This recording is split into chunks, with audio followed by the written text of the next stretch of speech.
Donating a unit of blood is a precious gift of life which saves thousands of South Africans every day.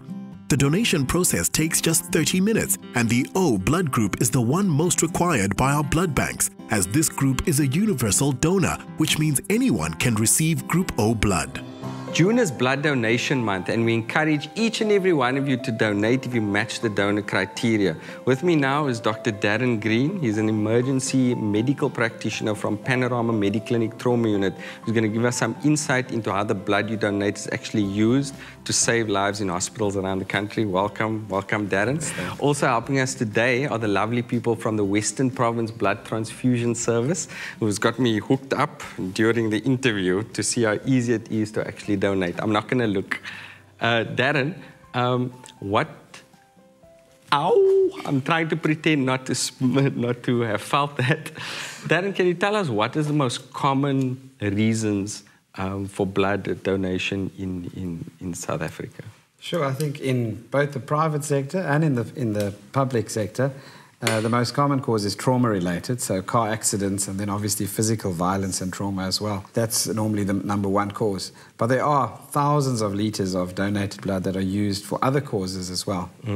If you come into, usually when a patient comes into trauma unit for whatever reason, can you just tell the viewers about what's usually the procedure you follow? What we have to do is get a IV access, like they've done to you now, to get that blood transfused into your system so that you can actually benefit from it. And then basically what we do is the donated blood is then basically hung up and given to you via an infusion like that over a period of about 4 hours normally, to get up your hemoglobin levels for oxygen exchange to take place.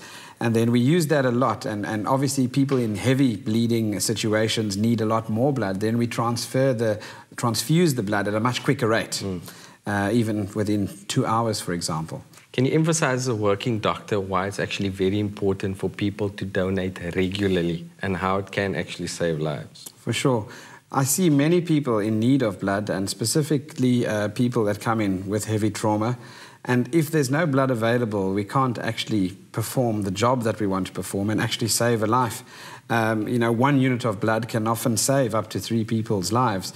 And what people don't understand is that even the chronic diseases require blood to change the quality of someone's life. So I'm in touch with people on the other side of the curtain, basically, whose family members stand around the bedside desperate for any form of help. And we can't do it ourselves right there, and they're desperate for blood at that stage.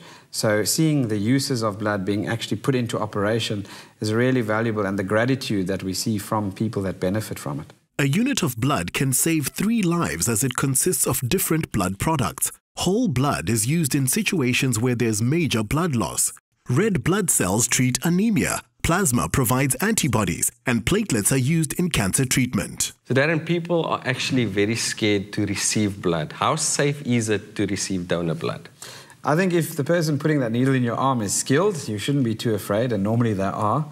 But I would also say the screening procedures that are adhered to by the blood transfusion services are normally immaculate. So they screen for infections like HIV, hepatitis, and all that kind of thing. And then the blood is then obviously kept at the right temperatures and prepped absolutely immaculately. So it's important also to donate now because it's almost Ramadan, people. That's right. We lose a lot of donor potential during that time. We're fasting. So we are grateful for anybody that steps forward and, helps with that time of the year. So yeah, because, you don't want to donate blood when you're like fasting. Well, you can, but it's not like that good. I'm going to actually have something to eat now. You must eat before and after you donate blood. I ate before, now I'm going to eat after.